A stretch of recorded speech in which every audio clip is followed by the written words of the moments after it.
Okay, so nandito na kami sa Arcos Yard dito sa Pakdal. So ito na ang Arcos Yard at pasyalan namin guys. I-try natin kung ano man ang nasa loob.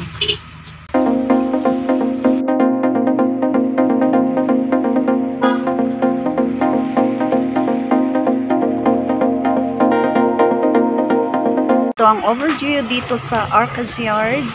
Masyadong buti na lang hindi windy, wala na yung tayo.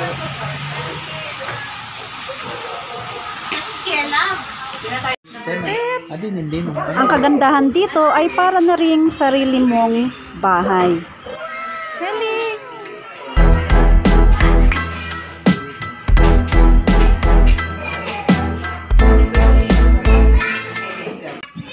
So, isa yan. So, saan mo mapupuntahan? Dito ang Arcos Yard. Dito lang sa tip-top ang Buklan Road, Quezon City. Okay. Maulap sa labas. It is cloudy. Kung cloudy ang buhay mo, meron din tayong tinatawag na cloudy. Okay, so this one is called cloudy. So kapag cloudy ang buhay mo, pwede ring maalis yan kapag iinom ka ng cloudy. So parang masarap to, ang sarap. Cloudy. Cloud tea is a mixture of honey, tea, and cloud.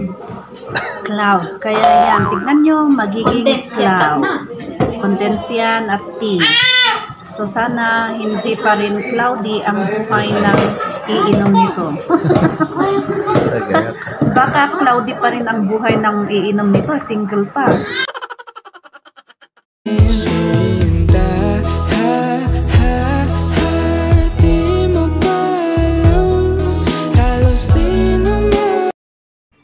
Okay, kain muna tayo.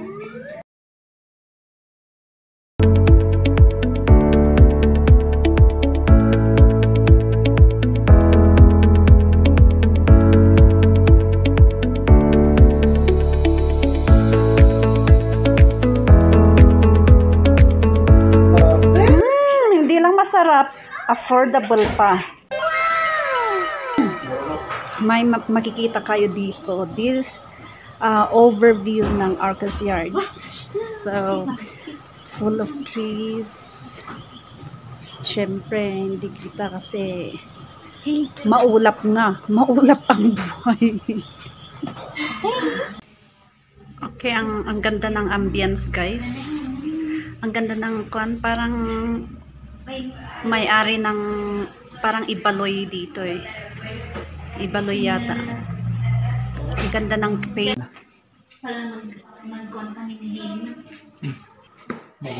Tradition, okay. Ang ganda-ganda oh.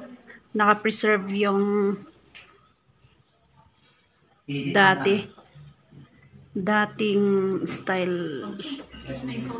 Okay, may collection rin sila gang sa gongs. Different kind of gongs. So yan siguro ang talagang maganda ang tunog kasi original. Yan ang original na gangsa noon. Okay, ganda. Okay, kung makikita nyo dyan ay yan, magagandang mga traditional dress ng Ibaloy. Original yan. Original Ibaloy tribe. So at least na-preserve nila. Ganda. Ito ang maganda guys. Pero hindi ko alam kung anong gamit niyan. Pero kitang-kita mo talaga na noong panahon pa ni hindi ko alam kung anong panahon. Preserve lahat. At meron din tayong to. So, skirt. Amazing. At least na-preserve ng may-ari. for next generation kasi hindi nila alam ang style ng mga kagamitan dati. So, ito rin yung isang gamit ng mga warriors dati. Sa kukak, pero hindi ko alam kung anong pangalan nito. Armor or shield. Shield gun. Oh, amazing. Ito ang papuntang sa taas dati pero ngayon is closed. Dati open yan. Din silang different kind of pound.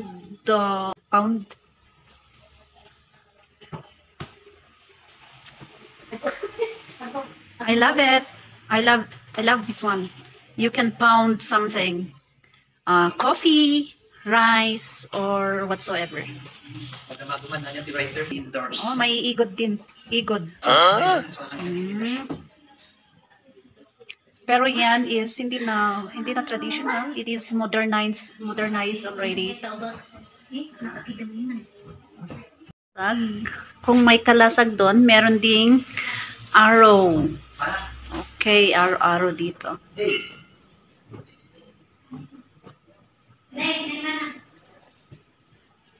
Okay, it's time to go home now. Palis na kami, pero ang lakas ng ulan.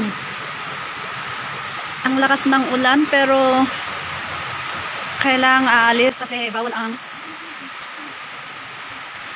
Ready na si Helen na uuwi.